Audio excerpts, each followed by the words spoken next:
Okay, so I'm here today. I'm going to make a little video about the pendants, and I've been talking about them lots, and so I thought I'd just make a video and I could share it with everybody, and it would kind of tell the story behind them a little bit. And if you're watching this, I'm assuming that you've got one of the pendants, and they've been a real process. There's actually quite a story behind them. I'm just going to give you the functional story today, and maybe I'll make some more videos about how I started making them and how they came to me, because they really represented a significant change in my life.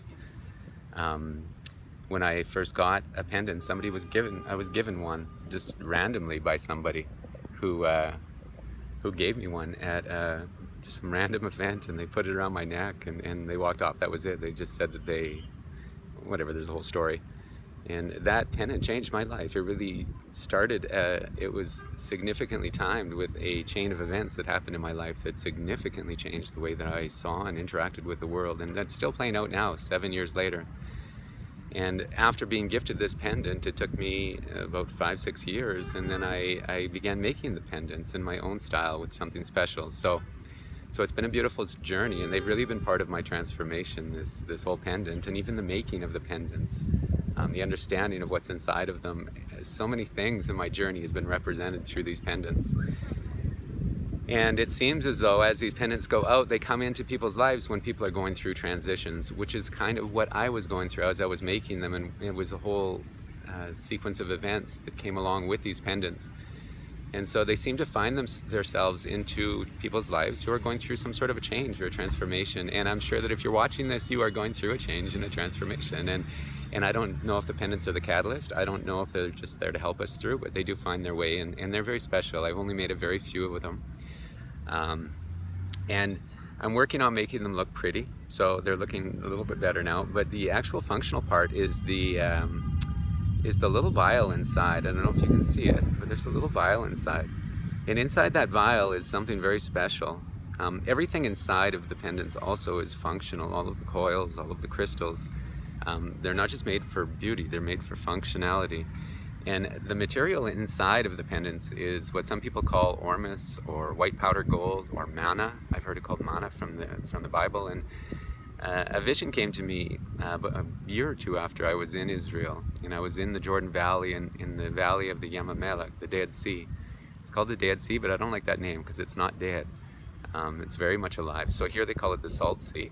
And I was in the Valley of the Salt Sea, and I had this vision about the Essenes. And again, I won't go into it because I want to keep this video a little bit short, but I saw that these Essenes were making this product called manna, and that they were using it throughout this valley, and they were using it to uplift their thoughts and stuff. And I'd heard about these products before, materials, and I tried making them a little bit in Canada. I had just tried playing with them in Canada a little bit, and they were very powerful. And when I came here, I had the idea to try to make them from the Yam-Melech. That was what the vision told me. And so I started making these products from the Yam-Melech, and this is part of the white powder gold. I don't know if you can see it, but it's almost like a white creamy substance. It's fluffy, it's powdery. There's also a bluish teal one that I make, which is a copper one, and different kinds. But the essence of what this is it's from the Yam-Melech, but it's not salty. It's not salty at all. It's actually quite sweet if you taste it. There's a alchemical process that I use to extract this product from the Salt Sea. And the reason why I take it from the Salt Sea is this product is kind of the essence of the Salt Sea. This product is very powerful. If I was to take this little vial and water a great big garden once in the life of a garden, just to give you an example of how powerful this is, say I take this, I mix it with a big jug of water, and I was to water a big garden space, the tomatoes, all of the plants in this garden space would grow typically 3 to 4 times higher. There would be 3 to 4 times more fruits on them, and the fruits would be 2 or 3 times larger and much juicier and sweeter. So there's something very powerful about this, and it's been tested the world over. Not so much products from the Dead Sea, but also just similar products that they make. And there's been lots of tests over the last 20 years done on this, and it's very much a remarkable substance. So I take this from the Salt Sea, and the reason I take it from the Salt Sea is because the water of the Salt Sea is very special. And what I've come to understand while being here and going to the Salt Sea many times and camping and spending lots of time there, I started to realize that water itself is very special, and Yam-Melech, the Salt Sea, is very, very special in terms of water.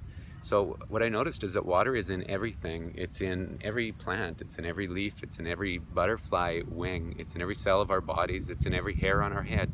Water is in everything, and if it isn't inside of something, it breaks these things down to get inside of them. And so water, essentially, over time, it will break down every stone. Every mountain will be broken down by water and by the elements. And so water is in everything. And water also holds memory, and we can see this through different people. Imoto, what's his name? Anyways, there's lots of work you can see.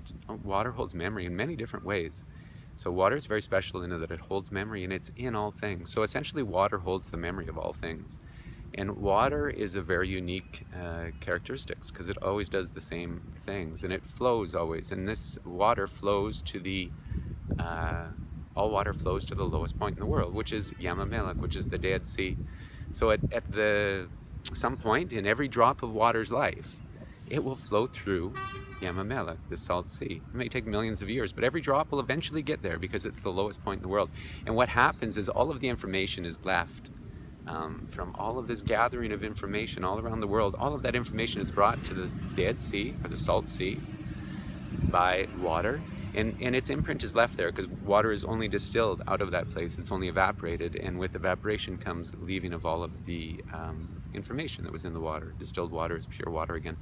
So that whole salt sea is actually a crystal, and it acts like a crystal. It's a crystal of information, and when you walk through it, it's like walking through a crystal. It's not like water. If anybody has been there, you'll see it's very slippery.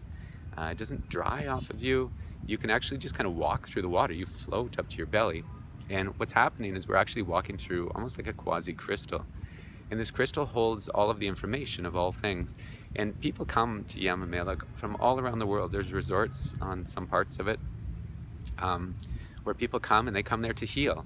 And the reason they come there to heal, I guess they say it's because of the minerals and what have you.